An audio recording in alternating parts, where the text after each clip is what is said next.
Hi, my name's Alec Jones Hall. I'm one of the founders of the Great British Business Awards, and I'm very pleased to be joined by some of the judges. Not all the judges could be here today, but some of them are here, and the judges that aren't here send their apologies, and they've actually sent in their selection of who the winners are going to be for this year's awards. I just want to go to some of our judges to get a little bit of feedback from you guys for the nominees about this year's nominations, how difficult it's been for you to decide the winners. I mean, it's been a record year, 1,600 nominations, and you guys have had to have an extension to your judging as well. It's been that hard. So let me start with you, Jackie. How difficult has it been, and what do you think of the caliber of this year's awards? Well, as ever, to see how some people have responded, to COVID and innovation and diversification. And as ever, the standard is really high, and it has been so tough. It's always tough, but I don't know, for some reason, it just seems to be much harder this year. Yeah. Excellent quality. How many hours would you say it took you to judge? I don't think you want to know. It took quite a long time. I actually found myself one night, it was about 1 o'clock in the morning, and I was fast asleep with my head on the application.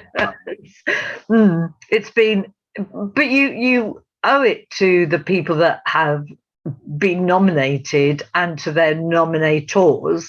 You owe the time to consider everything very carefully. So yes, it's been tough. Well, thank you for your effort in doing these novel judging. We really, really appreciate it. Greg, you are obviously the editor of SME Today. You deal with thousands of SMEs, and you obviously have got your finger on the pulse of what SMEs are doing across the country. How have you found the judging, and what have you found from this year's nominations that have been submitted? I would just back up what's just been said. I found it incredibly difficult. I think there was lots of outstanding entries. Very varied, all sorts of different kind of businesses, and sometimes I found it difficult to compare like for like.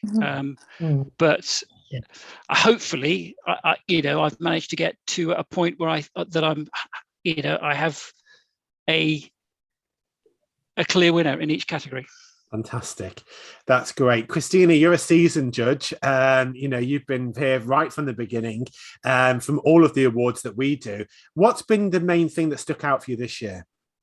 What I've found is people have been really working hard, because I've noticed that some people are really excelling at their workforce, giving them everything, motivating them, recognizing really modern, proactively knowing that people are really important in the business.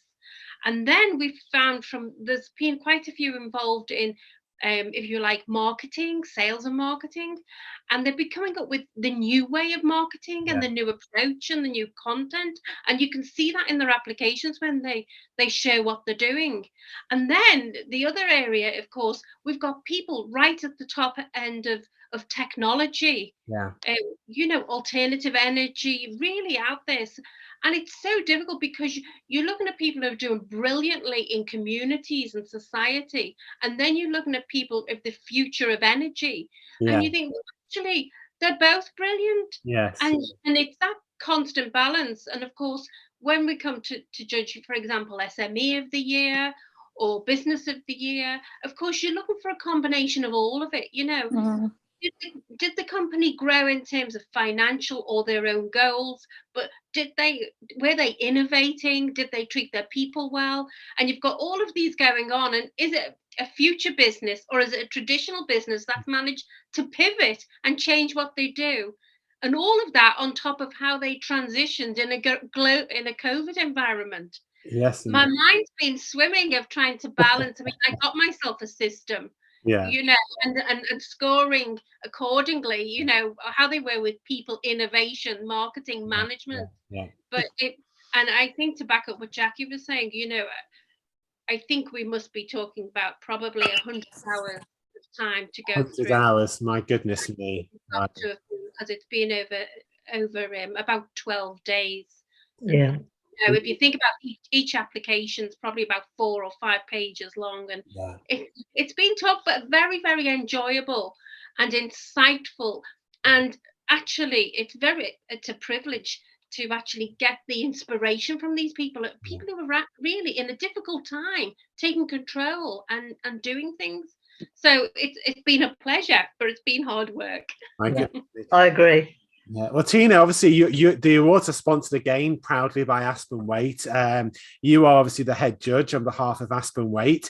I know that you do a lot of the digging behind the scenes. You know, you look on Companies House. You do a lot of the investigation, really, to really make sure that the judges that are selected are worthy of the accolade. Tell us a little bit how the judges have been for you this year.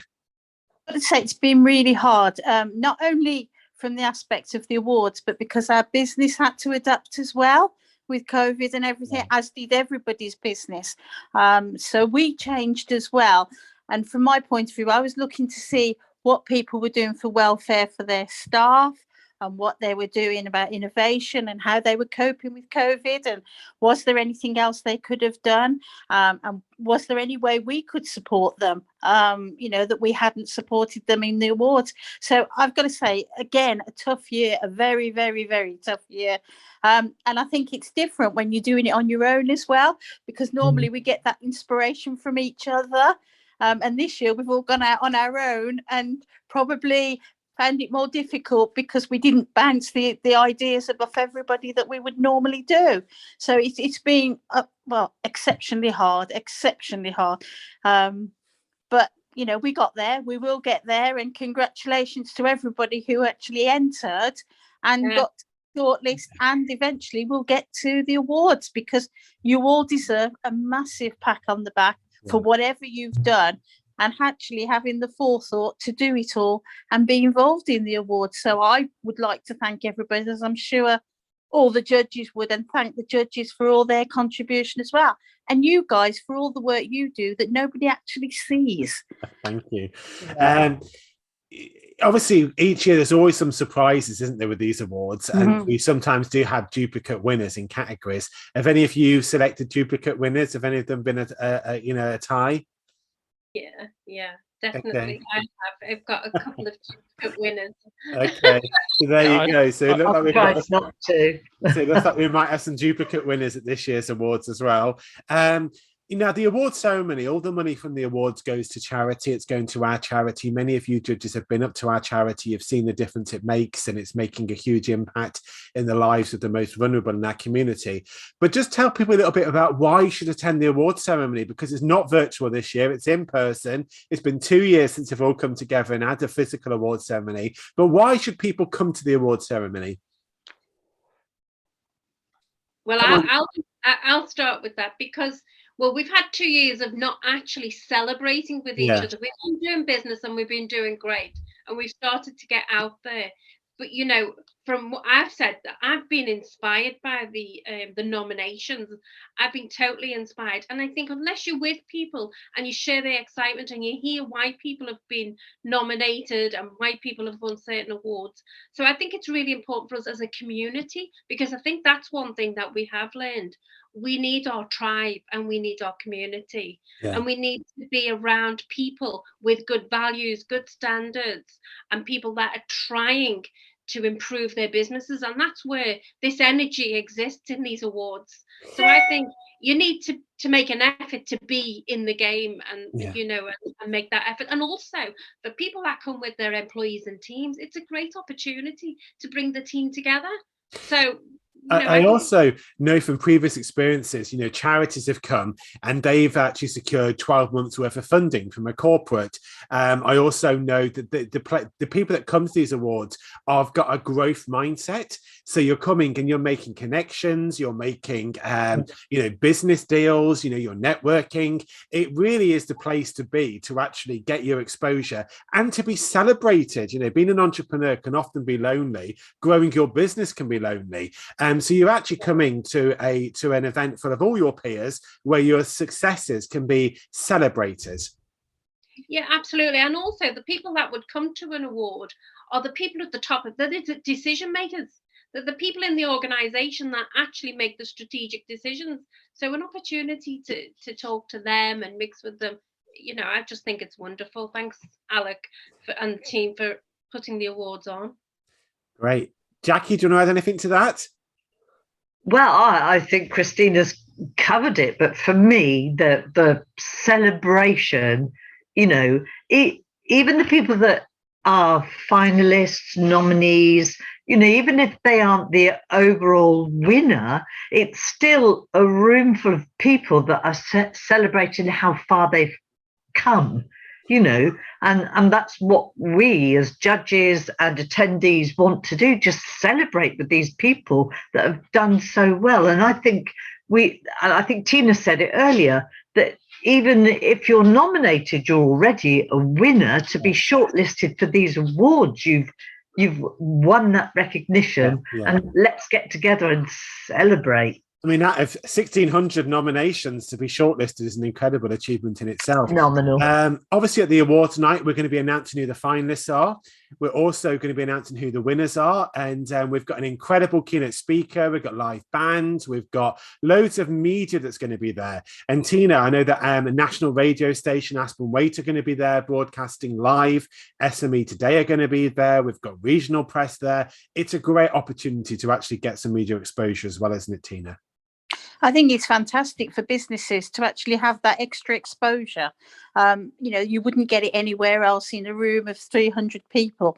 So, out there, and you're actually publicising your business in front of the top people who can actually support you and offer you any support or advice that you might need that you haven't got, or that link that you're missing. There's going to be somebody in the room who can fill that link in. Yeah. That's the amazing thing. And like Jackie and Christine said, it's great to actually award people for all their hard work that they've done over COVID, because I think we've all suffered one way or another during COVID. Yeah. So it's an achievement and great to celebrate together.